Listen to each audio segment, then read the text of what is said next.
नमस्कार, श्री स्वामी समर्थ। आजच्या व्हिडिओमध्ये आपण निर्जला एकादशीच्या दिवशी व्रत कसं करायचं आणि या दिवशी कोणत्या चुका करायच्या नाहीत याबद्दल आपण माहिती घेणार आहोत। हिंदू पंचांगानुसार ज्येष्ठ मासातील शुक्ल पक्षातील एकादशी तिथीला निर्जला एकादशी असे म्हणतात। तसेच या एकादशीला भीमसेनी एकादशी म्हणून देखील ओळखले जाते। या दिवशी निर्जल म्हणजे पाणी न पिता व्रत करण्याची मान्यता आहे, म्हणून या एकादशीला निर्जला एकादशी असे म्हणतात। दर महिन्यात एकादशीचे व्रत येते। हे व्रत भगवान विष्णूंना समर्पित असते। वर्षातील 12 एकादशींपैकी सर्वात पुण्यदायी आणि महत्त्वाची मानली जाणारी एकादशी म्हणजेच निर्जला एकादशी। ज्या व्यक्तींना दर महिन्यातील एकादशीचे व्रत करायला जमत नाही ते लोक निर्जला एकादशीचे व्रत करतात। असे म्हणतात की या एका व्रताने वर्षातील सर्व एकादशीच्या व्रताचे पुण्य मिळते। हे व्रत कठीण असते कारण या व्रतामध्ये पाणी न पिता उपवास करावा लागतो। मात्र मनोभावे केलेले निर्जला एकादशीचे व्रत मनोकामना पूर्ण करतात असे बोलले जाते। या दिवशी भगवान विष्णूंची पूजा केली जाते।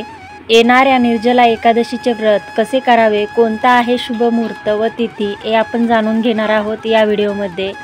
पंचांगानुसार निर्जला एकादशी तिथी 6 जून 2025 रोजी दुपारी 2:15 सुरू होणार आहे आणि 7 जून रोजी पहाटे 4:47 समाप्त होणार आहे। निर्जला एकादशीचा उपवास दुसऱ्या दिवशी म्हणजेच द्वादशी तिथीला सोडला जातो। निर्जला एकादशीचे व्रत कसे करावे? निर्जला एकादशीच्या दिवशी भगवान विष्णू आणि माता लक्ष्मीची पूजा करावी।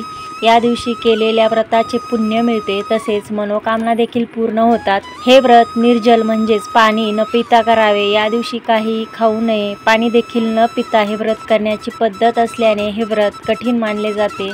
या दिवशी भगवान विष्णूंचा नाम जप करावा। देवी लक्ष्मी आणि विष्णूजींच्या भक्तीत मन रमवावे। देवाची पूजा करून गोडाचा नैवेद्य दाखवा।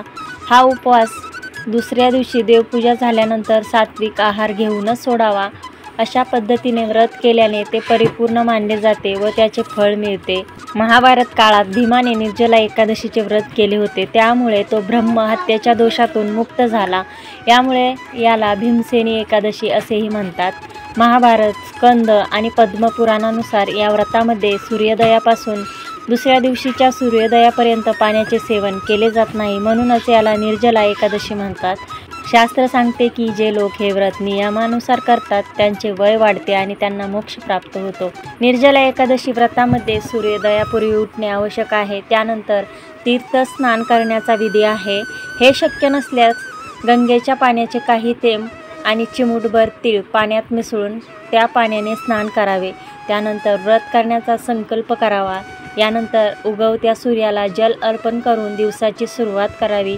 एकादशी तिथीच्या सूर्योदयापासून दुसऱ्या दिवशी द्वादशी तिथीच्या सूर्योदयापर्यंत पाणी सेवन केले जात नाही आणि अन्नही खाल्ले जात नाही। भगवान विष्णूंची पूजा, दान आणि दिवसभर उपवास करण्याचा संकल्प घ्यावा।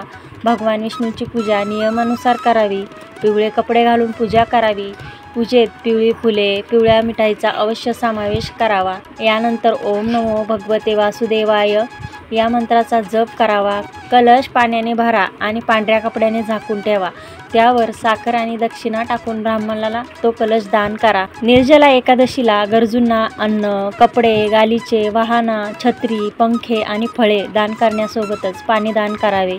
या दिवशी पाणी आणि तिळाने भरलेला कलश दान केल्याने अश्वमेध यज्ञ इतकेच पुण्य मिळते, ज्याने सगळी पापे संपतात। या दानाने व्रत करणाऱ्याचे पितरही तृप्त होतात। हे व्रत केल्याने इतर एकादशीला अन्न खाण्याचे दोषही संपतात आणि प्रत्येक एकादशी व्रताचे पुण्य फळ मिळते। जो या पवित्र एकादशीचे भक्तिभावाने पालन करतो तो सर्व प्रकारच्या पापापासून मुक्त होतो। निर्जला एकादशीच्या दिवशी कोणत्या चुका करायच्या नाहीत याबद्दल आपण जाणून घेऊया। निर्जला एकादशीला तुळशीच्या रोपाला पाणी अर्पण करू नका। असं मानलं जातं की या दिवशी तुळशीमध्ये वास करणारी माता लक्ष्मी निर्जला उपवास करत असते, म्हणून तुळशीला पाणी अर्पण केल्याने उपवासाचे पुण्य कमी होऊ शकते। जर पूजेत तुळशीची पाने आवश्यक असतील तर ती 1 दिवस आधीच गोळा करा। तसेच निर्जला एकादशीला लसूण, कांदा, मांस आणि मद्य यासारखे तामसिक पदार्थाचे सेवन करण्यास देखील मनाई आहे. हे पदार्थ सात्विक स्वभावाला बाधा पोहोचवतात आणि उपवासाचे आध्यात्मिक फायदे कमी करू शकतात. या दिवशी उपवास केला जात नाही तोपर्यंत फक्त सात्विक अन्नच सेवन करावे. एकादशीला भात किंवा तांदळाचे पदार्थ खाणे अशुभ मानलं जातं.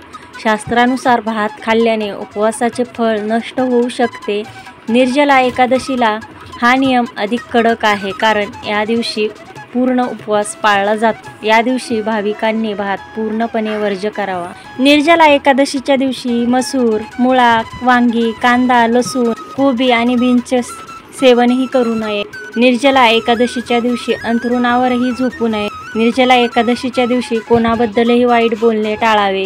तर आजच्या व्हिडिओमध्ये आपण निर्जला एकादशीचे व्रत कसे करावे याबद्दल माहिती घेतलेली आहे. तसेच या दिवशी कोणत्या चुका करायच्या नाहीत याबद्दलही माहिती घेतली आहे. तर ही माहिती आणि हा व्हिडिओ आवडला असेल तर लाईक, शेअर, सबस्क्राईब करायला विसरू नका आणि चॅनलवर जर नवीन असाल तर सबस्क्राईब करा. धन्यवाद. श्री स्वामी समर्थ.